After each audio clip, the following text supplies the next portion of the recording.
Morgan with Eyecare Business magazine, and we are here at the Hayden Planetarium in New York City with filmmaker Kris Koenig. Did I say that correctly? Yep.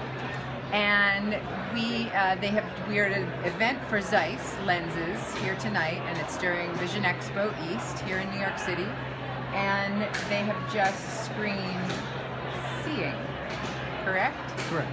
And that's a planetarium film that is in the works. It's a planetarium film that's complete. We showed what we call a fine cut tonight. So there's a few tweaks we're going to do to it, but it's pretty much polished. It's like a chance to see the, if you were at Lucasfilms, you could see the rough cut of Star Wars. So it's not a rough cut, it's much more refined than that. But there's still little tweaks. But we watch audience reaction. We change things in the visual elements to get different reactions. So we had the bats tonight that came flying out. Well, we're going to move the bats a little farther back so we get more reaction from that. So things like that get straight. But the story stays the same.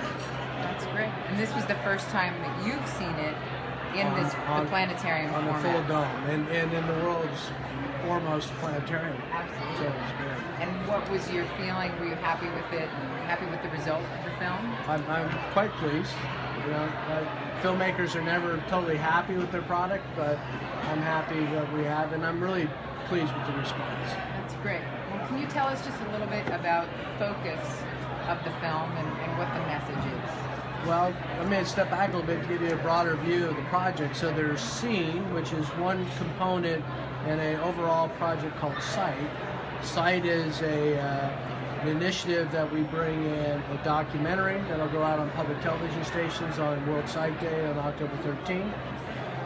There's Seeing that will be distributed as well, domestically as well as internationally, as well as Sight has just been picked up by Bell Media of Canada, been presented to the world broadcasters at a broadcaster conference called MIPCON, and we're hoping by October we have worldwide national distribution in place for World Sight Day. That's exciting, and that's October 13th. That's October 13th. The documentary will be, the Planetarium Seeing show will be released out in September to the planetariums, and then they'll be queued up to be able to start showing it in October as well. Okay, and will that be nationwide? Internationally, 1,500 theaters will be distributed at that point. And is there a time frame that will run? Just for well, our viewers that might want to see we're hoping. So we did this before with another program called Too Small Piece of Glass that dealt with the creation of the telescope. Started in 2009. That film has been the most played planetarium film in immersive history. It started in 2009, wow. Was listed as the #1 show on all the websites around the world for films that they were screening, and we're hoping that we'll follow on now as we're seeing will be even bigger film. That's amazing. Congratulations on that Thank success. So,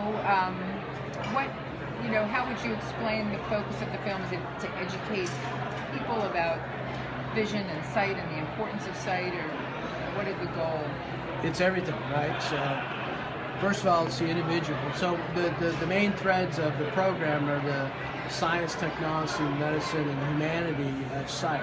So in all the products, from the ebook, the documentary, the planetarium show, the website components, it's all about communicating those four components. And that may mean different things to different people, depending on the viewer at his age, where he's at. You know, you may be a 35-year-old dealing with your parents' AMD. Mm-hmm. You may be a 55-year-old dealing with presbyopia. You may be a 50 or 45-year-old dealing with diabetes because you actually went and got your eyes checked, and your doctor, your ophthalmologist or optometrist told you 3 years before your MD told you you're going to get diabetes and we need to start working on this. So right. It depends on the viewer where they fall. Right. And so when writing the film and writing the content, we really have to keep a broad view of, okay, there's going to be these different channels coming in. So the film is really a very fast-paced film that deals with all these different threads that we don't know where we're going to touch the viewer. So we have to make sure we have enough content to have the touch broadest a lot touch. of people. Right, exactly. Right. And so that's where the documentary lies. The planetarium film is really geared towards kids, teaching them physics and biology at the same time. So they don't have a vision crisis yet in their lives, Right. but they'll have a scientific basis to understand what that crisis is when it does happen. Right. And And so where that that's comes from. Where that comes from. Exactly. That's really exciting. Yeah. So it sounds like you've been all over the world to produce these films. We've been on 6 continents over the last 18 months, trying to get it all put together, and it's getting there. That's exciting. Well, congratulations, and I really appreciate you taking the time to talk with us. We look Thank you. forward to learning more and sharing more as it gets I closer. look forward to you being at the premiere Yeah, we'd love to be. at Vision Expo West Oh, great. come September. It's going to be great. Wonderful. We'll see you there.